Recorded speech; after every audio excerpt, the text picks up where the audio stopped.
Welcome to 77 TV అనుక్షణం అన్వేషణ. నా పేరు శ్వేత.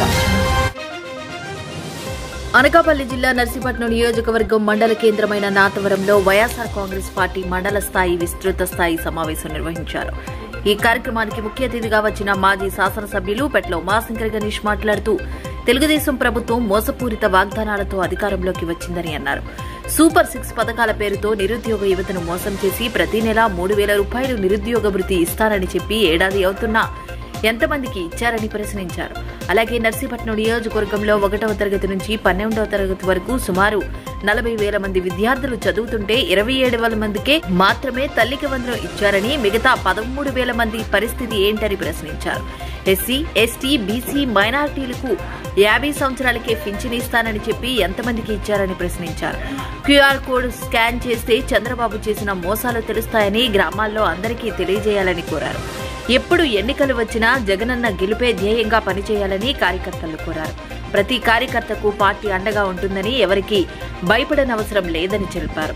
ఈ కార్యక్రమంలో వైఎస్ఆర్ కాంగ్రెస్ మండల పార్టీ అధ్యక్షుడు నాగేశ్వరరావు, ఎంపీపీ లక్ష్మణమూర్తి, జెడ్పీటీసీ అప్పలనర్స, శృంగవరం మాజీ పీఏసీఎస్ అధ్యక్షులు వరహాలబాబు, మాజీ మండల పార్టీ అధ్యక్షులు పోతురాజు, సీనియర్ నాయకులు నరసింగరావు, మండల యువజన విభాగ అధ్యక్షులు నాయుడు, వివిధ గ్రామాల నుంచి వచ్చిన సర్పంచులు, ఎంపీటీసీలు, కార్యకర్తలు పాల్గొన్నారు.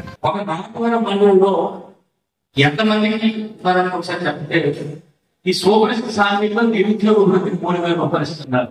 నాకు తెలిసి మీ మండలంలో సుమారుగా 80% కూడా 2,000 తక్కువ. డిగ్రీ చేయడం చాలా మంది, నిరుద్యోగం చాలా మంది 2,000 తక్కువ. మరి 2,000 మంది కూడా నెలకు 3,000 అంటే 18,000 30,000 రూపాయలు ఇవ్వాలి. మరి ఈ రోజు కూడా సంవత్సరం లేకపోతే కూడా 11వ తేదీ కూడా ఈ రోజు కూడా 30,000 రూపాయలు ఇవ్వాలనే పరిస్థితి ఉందని చెప్పి మీ అందరూ కూడా గ్రామాల్లో యువకులందరూ కూడా ఒకసారి అనుకోని చెప్పాల్సిన అవసరం ఉంది.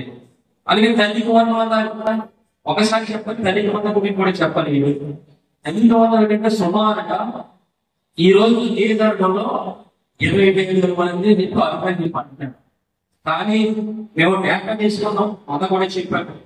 ఏంటంటే డేటా అంటే మన గవర్నమెంట్ పోయిన వరకు తెలుగుదేశం అధికారంలోకి వచ్చిన తర్వాత నర్సీపట్నం నియోజకవర్గంలో అన్ని మండలాల్లో కూడా 1వ తరగతి నుంచి 12వ తరగతి చదువుకున్న తాలూకా లిస్ట్ అడిగితే సుమారుగా 40,000 మంది.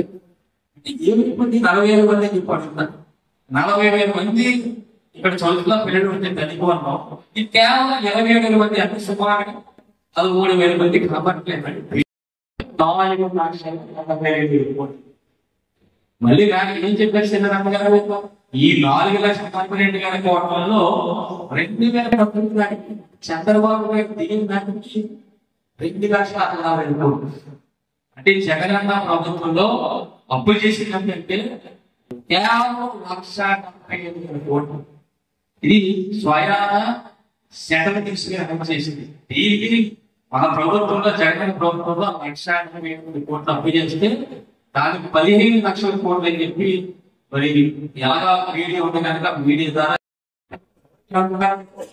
రావస్తుంది. సంవత్సరానికి ఏం చేస్తున్నాం, 5 సంవత్సరాలకి బాగుంటుంది. బాగుంటాయి కూడా గుర్తు చేయండి. బాగుంటే చాలా మంది ఇంట్లో పెట్టుకున్నారు.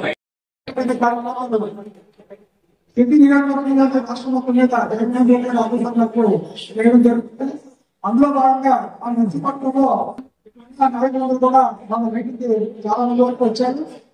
అలాగే మన ముందు మండలంలో కూడా ఈ కార్యక్రమాన్ని ఏర్పాటు చేయడానికి